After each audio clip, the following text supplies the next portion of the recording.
Hello, இந்த video நம்ம எதை பற்றி பார்க்க போகிறோம் அப்படின்னா, உங்கள் குழந்தைங்கள ஒரு ஸ்கூலில் சேர்க்கறதுக்கு முன்னாடி எந்த மாதிரியான விஷயங்கள் எல்லாத்தையும் அந்த ஸ்கூலில் செக் பண்ணணும் அப்படின்றத பற்றி பார்க்க போகிறோம். ஸோ என் பின்னாடி போர்டு தெரியுதா?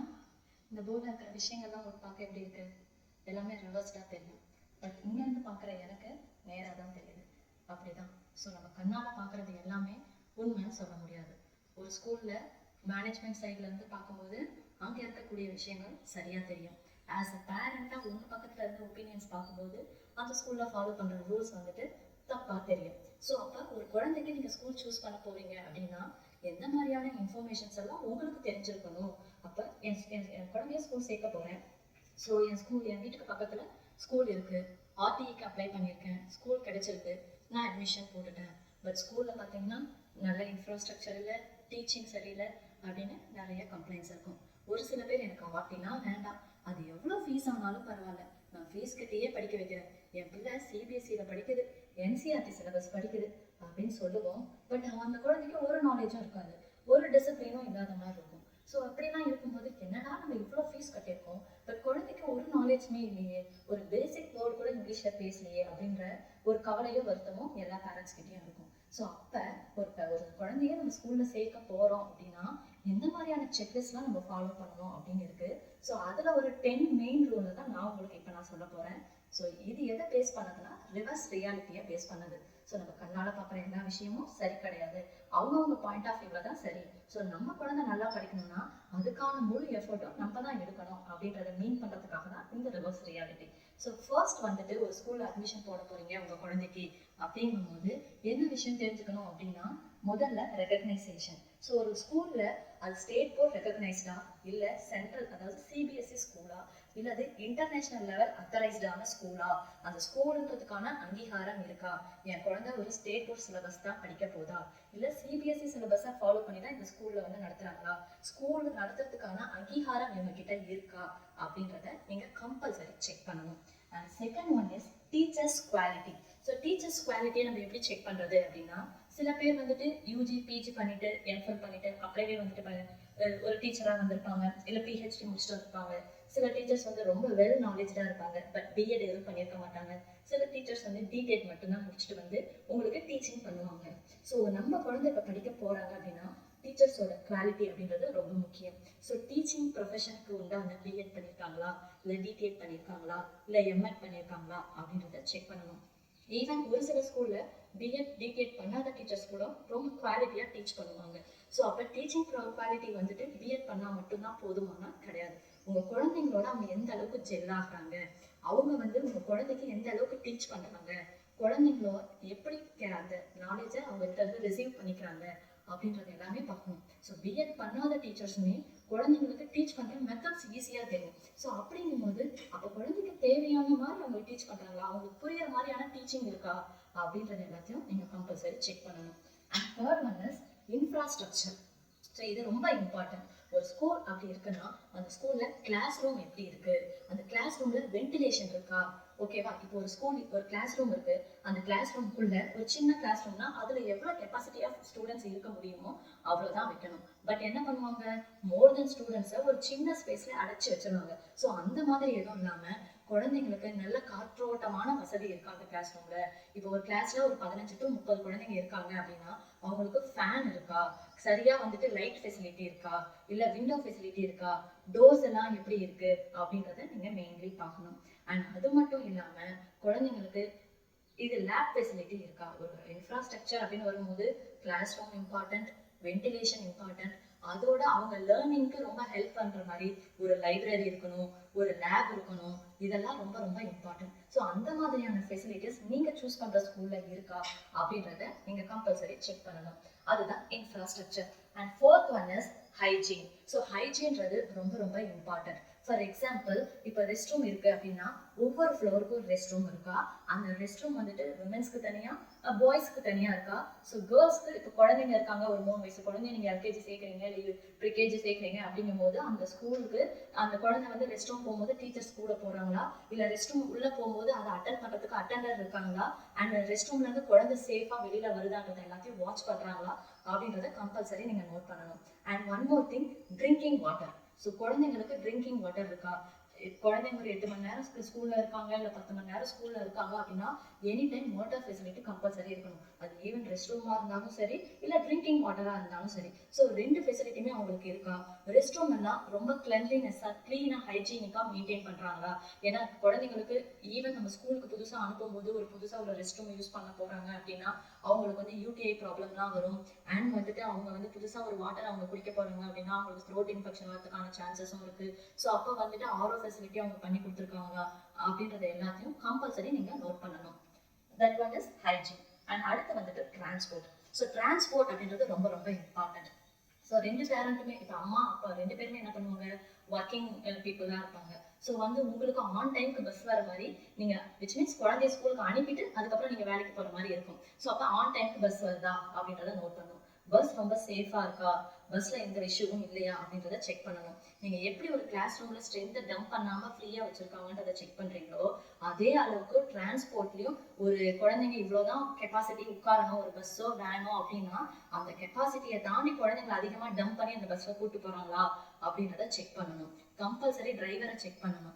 அண்ட் மோர் ஓவர் குழந்தைங்களை அட்டன் பண்ணுறதுக்கு பஸ்ஸில் அட்டண்டர் இருக்காங்களா, விச் மீன்ஸ் கண்டக்டர் நம்ம சொல்லுவோம் இல்லையா, குழந்தைங்களை இறக்கி விடுறதுக்கோ இல்லை ஏற்றுறதுக்கோ இல்லை ரோடு கிராஸ் பண்ணி விடுறதுக்கோ கம்பல்சரி ஒரு அட்டண்டர் வேணும். ஸோ அப்போ பஸ்ஸில் அட்டண்டர் இருக்காங்களா அப்படின்றத செக் பண்ணணும்.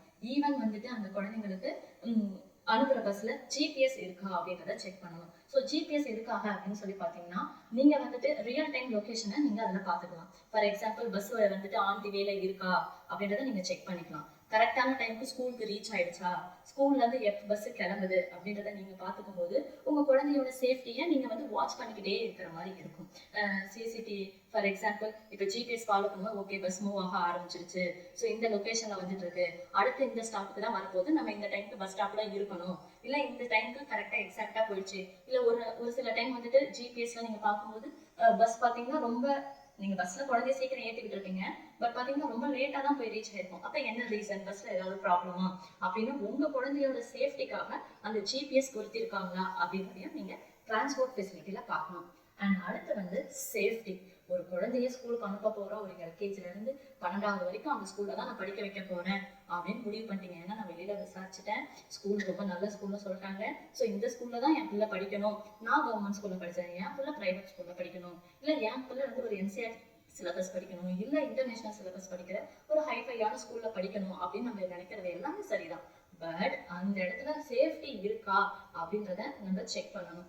அதுதான் மெயின் திங். ஸோ கிளாஸ் ரூம்ல சிசிடிவி இருக்கா, இல்லை அந்த ஸ்கூல் கேம்பஸ்குள்ள சிசிடிவி இருக்கா, ஸோ எனி டைம் வந்துட்டு watchman which means safety card அவங்களுக்கு இருக்கா, ஸோ வந்துட்டு ஃபயர் எக்ஸ்டென்ஷன் இருக்கா, இது எல்லாமே செக் பண்ணணும். இன்கேஸ் ஸ்கூல்ல ஏதாவது ஒரு இஷ்யூ ஆகும்போது குழந்தைங்களை ஈஸியாக வெளியேற்றுறதுக்கான எல்லா ஃபெசிலிட்டியும் இருக்கா அப்படின்றது எல்லாமே செக் பண்ணும். அவங்களோட பர்சனல் சேஃப்டின்றது ரொம்ப ரொம்ப முக்கியம்.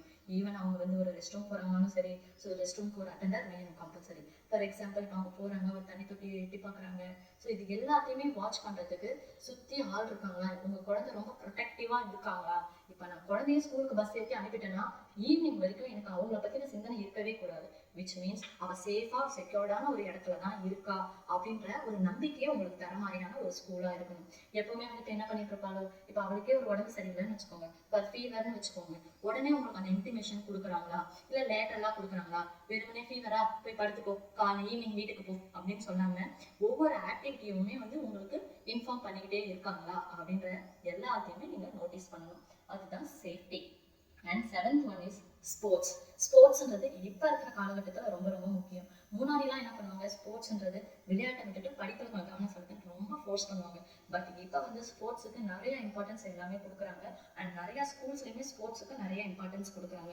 ஸோ அந்த மாதிரி ஸ்போர்ட்ஸுக்கு அந்த ஸ்கூல்ல இம்பார்ட்டன்ஸ் கொடுக்குறாங்களா, பிளே கிரவுண்ட் இருக்கா, குழந்தைங்கள ஃப்ரீயாக விளையாட வர்றாங்களா. சரி குழந்தைங்களுக்கு ஃபார் எக்ஸாம்பிள் வீக்லி ஒரு 2 times ஆர் த்ரைஸ் வந்து ஒரு 45 minutes வந்துட்டு அவங்களுக்கு விளையாட விடுறாங்களா. அப்படி பிளே கிரவுண்ட்ல அவங்க விளையாடும் போது அவங்க கூட எப்பவுமே டீச்சர்ஸ் இருக்காங்களா. ஒரு 20 குழந்தை 30 குழந்தை விளையாடுறாங்கன்னா கம்பல்சரி ஒரு 2 டீச்சர் அவங்க கூட இருக்கணும். ஏன்னா குழந்தைங்க பிளே கிரவுண்ட்ல விளையாண்டுட்டு இருக்கும்போது கீழே விளையாடலாம், அடிப்படலாம், என்ன வேணாலும் நடக்கலாம். ஸோ அந்த மாதிரி இருக்கும்போது எப்பவுமே அவங்கள சேஃப் அண்ட் செக்யூர்டா ப்ரொடெக்டிவா ஒரு பேரண்ட்ஸ் எப்படி பார்த்துப்பாங்களோ அந்த மாதிரி பார்த்துக்கிறாங்களா அப்படின்றது ரொம்ப ரொம்ப முக்கியம். ஸோ ஸ்போர்ட்ஸ்க்கு இம்பார்ட்டன்ட் கொடுக்கணும். ஸோ ஸ்போர்ட்ஸ்க்கு இம்பார்ட்டன்றது அந்த ஸ்கூலுக்குள்ளேயே விளையாடாம ஒரு டிவிஷனல் லெவல் போறது, ஒரு டிஸ்ட்ரிக்ட் லெவல் போறது, ஒரு ஸ்டேட் லெவலுக்கு அந்த குழந்தைய கொண்டுட்டு போறது, ஒரு இன்டர்நேஷனல் லெவலுக்கு அந்த குழந்தைய விளையாட கூட்டிட்டு போறது, அண்ட் அவங்க எந்த விளையாட்டுல ரொம்ப ஆர்வமா இருக்காங்க, அந்த விளையாட்டை அவங்க எப்படி கேப்சர் பண்ணி கொண்டுட்டு போறாங்கன்றத பேரண்டோட கைடன்ஸோட அடுத்தடுத்த லெவலுக்கு அந்த ஸ்போர்ட்ஸ்ல இம்ப்ரவைஸ் பண்ணி கொண்டுட்டு போறாங்களா அப்படின்றது எல்லாத்தையும் நீங்க செக் பண்ணணும். அண்ட் அடுத்து வந்துட்டு எக்ஸ்ட்ரா ஆக்டிவிட்டி. ஸோ எக்ஸ்ட்ரா ஆக்டிவிட்டின்றது ஸ்போர்ட்ஸ் மட்டும் கிடையாது. ஈவன் டான்ஸாக இருக்கலாம், ஒரு மியூசிக் ஆக்டிவிட்டியாக இருக்கலாம், இல்லை ஒரு ட்ராயிங் காம்படிஷனாக இருக்கலாம், ஆர் யோகா மாதிரியான ஆக்டிவிட்டியாக இருக்கலாம். ஸோ இந்த மாதிரி நிறைய ஆக்டிவிட்டிஸ் இருக்கிற ஸ்கூலாக இருந்துச்சுன்னா ஈவன் பெட்டர். ஸோ ஒரு ஸ்விம்மிங்காக இருக்கட்டும், ஒரு ஸ்கேட்டிங்காக இருக்கட்டும், ஸோ அந்த குழந்தைக்கு என்ன வருது அப்படின்றத தெரிஞ்சு அந்த குழந்தைங்களுக்கு எக்ஸ்ட்ரா ஆக்டிவிட்டிஸ் கொடுக்கும்போது ஸோ அதில் அவங்க வந்துட்டு நல்லா வரதுக்கான ஃபியூச்சருக்கான ஒரு நல்ல வாய்ப்பை ஏற்படுத்தி தருதா அப்படின்றத பார்க்கணும். ஸோ வெறுமே நான் ஸ்கூலுக்கு போனேன், இதை படித்தேன், இந்த சிலபஸை படித்தேன், இது எக்ஸாம் எழுதினேன், இதை நான் மார்க் வாங்கினேன் அப்படின்னு இல்லாமல் ஸோ எக்ஸ்ட்ரா ஆக்டிவிட்டியாக எனக்கு டான்ஸ் பண்ண தெரியும், என் ஸ்கூலில் டான்ஸ் சொல்லி தராங்க, அது வெஸ்டர்ன் டான்ஸாக இருக்கலாம், இல்லை கிளாசிக்கல் டான்ஸாக இருக்கலாம், மியூசிக்னு எடுத்துக்கிட்ட ஒரு கர்நாடிக் மியூசிக் கற்றுக்கலாம், ஆர் எக்ஸாம்பிள் ஏதாவது இன்ஸ்ட்ருமெண்ட் ப்ளே பண்ண கற்றுக்கலாம். ஸோ இந்த மாதிரி இண்டிவிஜுவல் ஆக்டிவிட்டிஸ் ஏதாவது வந்து குழந்தைங்களுக்கு எக்ஸ்ட்ராவாக சொல்லி தராங்களா அந்த ஸ்கூலில் அப்படின்றத நீங்கள் கம்பல்சரி செக் பண்ணணும். And 9th one is fees. இது நீங்கள் ரொம்ப ரொம்ப ரொம்ப ஒரு பேரண்ட்டாக நீங்கள் கண்டிப்பாக பார்க்க வேண்டியது இந்த ஃபீஸு. ஸோ ஃபீஸ்ன்றது ரொம்ப டிரான்ஸ்பரன்சியாக இருக்கணும். ஓகேங்களா? ஸோ இப்போ நீங்கள் ஒரு அட்மிஷன் போட போறீங்க அப்படின்னா உங்கள்கிட்ட ஒரு ஃபீஸ் ஸ்ட்ரக்சர் சொல்லுவாங்க. ஸோ இதில் முன்ன பின்ன இருக்கும், இதுக்குள்ளே வரும் அப்படின்ற மாதிரி எதுவும் இல்லாமல் இதுதான் exact fees. For example tuition ஃபீஸ்னா இவ்வளோதான், இந்த பஸ் ஃபீஸ்னா இவ்வளோதான், இந்த கிலோமீட்டர் இந்த ஊருக்கு இந்த கிலோமீட்டருக்கு இவ்வளோதாங்க பஸ் ஃபீஸு, 1 இயர் ஃபுல்லாக நாங்கள் இவ்வளோ பஸ் ஃபீஸ் தான் வாங்குவோம், நீங்கள் இத்தனை டேர்மில் பே பண்ணால் போதும் அப்படின்ற ஃபீஸ் டிரான்ஸ்பரன்சி இருக்கணும். அண்ட் வந்து புக்ஸ் அண்ட் நோட்ஸ் வந்து நமக்கு ஸ்கூலில் கொடுப்பாங்க. ஸோ அதுக்கான ஃபீஸும் இவ்வளோதான் ஃபிக்ஸடாக நம்மக்கிட்ட சொல்லிடணும். அண்ட் வந்துட்டு எக்ஸ்ட்ரா ஆக்டிவிட்டீஸ்க்கு ஏதாவது ஃபீஸ் வாங்குவாங்க அப்படின்னா ஒவ்வொரு ஆக்டிவிட்டியை பேஸ் பண்ண மாதிரி, ஒரு டான்ஸுக்கோ இல்லை மியூசிக்கோ இல்லை ஒரு இன்ஸ்ட்ருமெண்ட் ப்ளே பண்ணுறதுக்கோ இந்த மாதிரியான திங்ஸ் வாங்குறதுக்கோ இல்லை அந்த எக்ஸ்ட்ரா ஆக்டிவிட்டிக்கு தனியாக பேமெண்ட் ஏதாவது பண்ணணும்னா அந்த ஆக்டிவிட்டியை பொறுத்து இதுக்கு இவ்வளோ பேமெண்ட் அப்படின்றத அவங்க ஃபிக்ஸடாக வச்சிருக்கணும். ஸோ அந்த பேமெண்ட்டை மட்டும்தான் நம்ம கிட்ட வாங்கணும். ஆனால் அதை விட்டுட்டு நான் வந்து அட்மிஷன் ஃபீஸை மென்ஷன் பண்ணலை, நான் டியூஷன் ஃபீஸ் மட்டும்தான் 1 இயர்க்கு சொன்னேன், நான் அதில் புக் ஃபீஸை ஆட் பண்ணாமல் விட்டுட்டேன், நான் சொன்ன ஃபீஸ் எக்ஸ்ட்ரா ஆக்டிவிட்டீஸ்க்குள்ளதான் வராது, இந்த அளவுக்கு மார்ஜினை தாண்டி போகாது அப்படின்னு ஒரு ஃபேக்கான இன்ஃபர்மேஷனை பேரண்ட்ஸ்க்கு கொடுக்கக்கூடாது. ஒரு ஸ்கூலில் ஒரு அட்மிஷன் போட போறீங்க அப்படின்னா அந்த ஸ்கூல் ப்ராப்பரான இன்ஃபர்மேஷனை அந்த பர்டிகுலர் பேரண்ட்டுக்கு கம்பல்சரி கொடுக்கணும். ஏன்னா ஃபீஸில் டிரான்ஸ்பரன்சி இருந்தால் தான் அந்த குழந்தைய அந்த ஸ்கூலில் அவங்களுக்கு படிக்க வைக்கிற கெப்பாசிட்டி இருக்கா இல்லையான்றது ஃபர்ஸ்ட் அவங்களால முடிவு பண்ண முடியும். ஃபார் எக்ஸாம்பிள் நீங்கள் நம்ம 30,000 ரூபாய் சொல்றீங்க ஒரு எல்கேஜிக்குன்னு வச்சுக்கலாம். ஸோ அது 30,000 ரூபாய் சொல்லிட்டு அதை எக்ஸ்டெண்ட் பண்ணி 40, 50 போகும்போது கம்பல்சரி அவங்களால முடியாது. இப்போ 30ன்றதே அவங்களுக்கு வந்துட்டு என்னவா இருக்கும், பெரிய தொகையா இருக்கும். ஸோ 3 தொகையா நம்ம பிரிச்சு கட்டிக்கலாம், 10 10 10 கட்டிடலாம் அப்படின்ற ஒரு தாட் அவங்களுக்குள்ள வச்சிருப்பாங்க. அது இருக்க இருக்க இருக்க அதிகமாயிட்டே போகும்போது ஸோ ஃபீஸ் டிரான்ஸ்பரன்சி இல்லைன்னா ஸ்கூலோட ரெப்புடேஷனே கெட்டு போயிடும். ஸோ அதனால ஃபீஸ் டிரான்ஸ்பரன்சி நீங்க சேர்க்க போற ஸ்கூல்ல இருக்கா அப்படின்றத செக் பண்ணிக்கோங்க. And 10th one is parent communication. So parent communication அப்படின்றது ரொம்ப ரொம்ப இம்பார்ட்டன்ட். ஒரு பேரண்ட்டுக்கும் ஸ்கூலுக்கும் கம்யூனிகேஷன் பாண்டுன்றது ரொம்ப ரொம்ப ரொம்ப ஸ்ட்ராங்காக இருக்கணும். ஈவன் டீச்சர்ஸ் கிட்டேயுமே. ஃபார் எக்ஸாம்பிள் ஒவ்வொரு ஆக்டிவிட்டியும் உங்கள் குழந்தை பண்ணுறதையும் அவங்க நோட்டீஸ் பண்ணிக்கிட்டே இருப்பாங்க.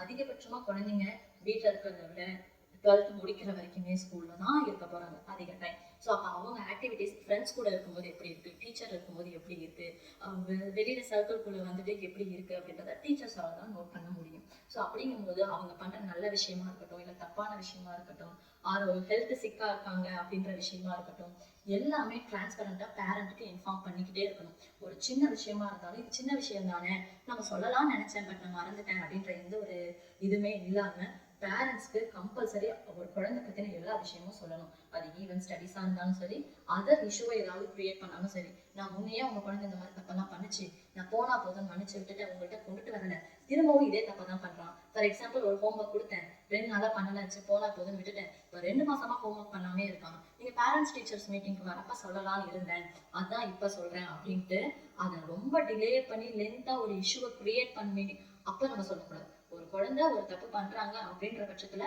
அப்பவே பேரண்ட்ஸ்க்கான இன்ஃபர்மேஷனை நீங்க கொடுத்தீங்கன்னா ஃபர்தரா என்ன மாதிரியான டெசிஷன் எடுக்கணும் அப்படின்றத பேரண்ட்டுக்கு தெரியும். ஸோ பேரண்ட்ஸ் கிட்ட இருந்து இன்ஃபர்மேஷனை அப்போ மறைச்சிட்டு மொத்தத்தையும் சேர்த்து ஒரு இயர்லி ஒன்ஸோ இல்லை வந்துட்டு 3 months 4 months ஒன்ஸோ நீங்க பேரண்ட்ஸ் மீட்டிங் கண்டக்ட் பண்ணும்போது உங்க பையன் இத்தனை மாசமா இவ்வளோ மிஸ்டேக்ஸ் பண்ணியிருக்கான் அப்படின்னு சொன்னீங்கன்னா அது ரொம்ப தப்பான ஒரு விஷயமா இருக்கும். ஸோ அதனால பேரண்ட்ஸ் டீச்சர்ஸ்குள்ளேயும் சரி, பேரண்ட்ஸ் அண்ட் ஸ்கூல்குள்ளேயும் சரி, கம்யூனிகேஷன் பாண்டுன்றது ரொம்ப ரொம்ப முக்கியம். ஸோ குழந்தை பற்றின எந்த ஒரு இன்ஃபர்மேஷனாக இருந்தாலும் உங்ககிட்ட சொல்லணும். எந்த ஒரு ஆக்டிவிட்டிஸ் வந்து ஸ்கூலில் இம்ப்ளிமெண்ட் பண்ணாலும் பேரண்ட்ஸ்க்கு இன்ஃபார்ம் பண்ணணும். ப்ராப்பராக டியூஷன் ஃபீஸ் பே பண்ணணும்னா குழந்தைகிட்ட வந்து ஃபீஸ் கட்டு, உங்கள் வீட்டில் போய் ஃபீஸ் கட்ட சொல்லு அப்படின்லாம் சொல்லாமல் அது வந்து டைரக்ட் கம்யூனிகேஷனாக பேரண்ட் கிட்ட இந்த மாதிரி உங்களுக்கு டேர்முக்கான டேட் முடிய போகுது, இந்த டேட்குள்ளே ஃபீஸ் பே பண்ணுங்க அப்படின்றது எல்லாமே வந்துட்டு அந்த பர்டிகுலர் பேரண்ட் கிட்ட சொல்லணும். நீங்கள் வந்துட்டு ஒரு ஸ்டூடெண்ட் கிட்ட சொல்லும்போது அந்த ஸ்டூடெண்ட் வந்துட்டு மற்ற குழந்தைங்க முன்னாடி அவங்களாம் ஃபீஸ் கட்டிட்டாங்க நம்ம கட்டலாங்கும் போது அவங்களுக்குள்ள ஒரு செல்ஃப் கான்ஃபிடன்ஸ் உடஞ்சு போயிடும். ஸோ நம்மள பேரண்ட்ஸால ஃபீஸ் கூட கட்ட முடியலையே அப்படின்ட்டு அவங்களால ரொம்ப வருத்தப்பட ஆரம்பிச்சிருவாங்க. ஸோ அந்த மாதிரி எதுவுமே இல்லாமல் எல்லா கம்யூனிகேஷனும் ரொம்ப டிரான்ஸ்பரன்சியாக இருக்கணும். ஈவன் ஸ்கூலுக்குள்ளேயும் பேரண்ட்குள்ளேயும் அப்படிலாம் இருக்கா அப்படின்றது எல்லாத்தையுமே நீங்கள் கம்பல்சரி செக் பண்ணணும். இது எல்லாமே இருக்கு அப்படின்ற பட்சத்தில் உங்கள் குழந்தைக்கான அட்மிஷனை நீங்கள் அந்த ஸ்கூலில் போடலாம். ஒரு கிளாஸ் ரூமில் எவ்வளோ ஸ்ட்ரென்த் மெயின்டைன் பண்ணுறாங்க, எவ்வளோ ஸ்ட்ரென்த்துக்கு எவ்வளோ டீச்சர் இருக்காங்க, எத்தனை செக்ஷன்ஸ் இருக்குது. ஃபார் எக்ஸாம்பிள் 30 பேருக்கு ஒரு டீச்சர் அப்படி தான் இருக்காங்க. ஒரு நாளைக்கு எத்தனை பேர் சப்ஜெக்ட்ஸ் நடக்குது, எவ்வளோ பீரியட்ஸ் இருக்குது, எத்தனை டீச்சர்ஸ் மாறுறாங்க, லஞ்ச் டைமில் ஹைஜீன் மெயின்டைன் பண்ணுறாங்களா, குழந்தைங்களுக்கு கரெக்டாக தண்ணி குடிக்க வைக்கிறாங்களா, இல்லை ஃபுட்டு கொடுத்து அனுப்புகிற ஃபுட்டை ப்ராப்பராக சாப்பிட வைக்கிறாங்களா, அண்ட் கரெக்டாக பஸ்ஸில் வந்து ஏற்றி விடுறாங்களா, கரெக்டான பஸ்ஸில் தான் நம்ம குழந்தை சேஃபாக ஏறி ட்ராவல் பண்ணிட்டு இருக்கா, இப்படி எல்லா விஷயத்தையுமே நீங்கள் நோட்டீஸ் பண்ணணும்.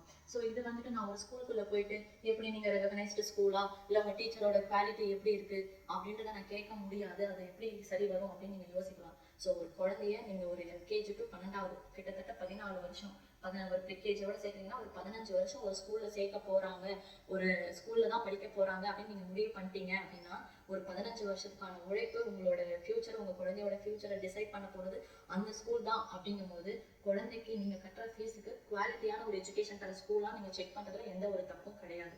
ஏன்னா அது நம்ம குழந்தையோட ஃபியூச்சரை வந்துட்டு சார்ந்தது.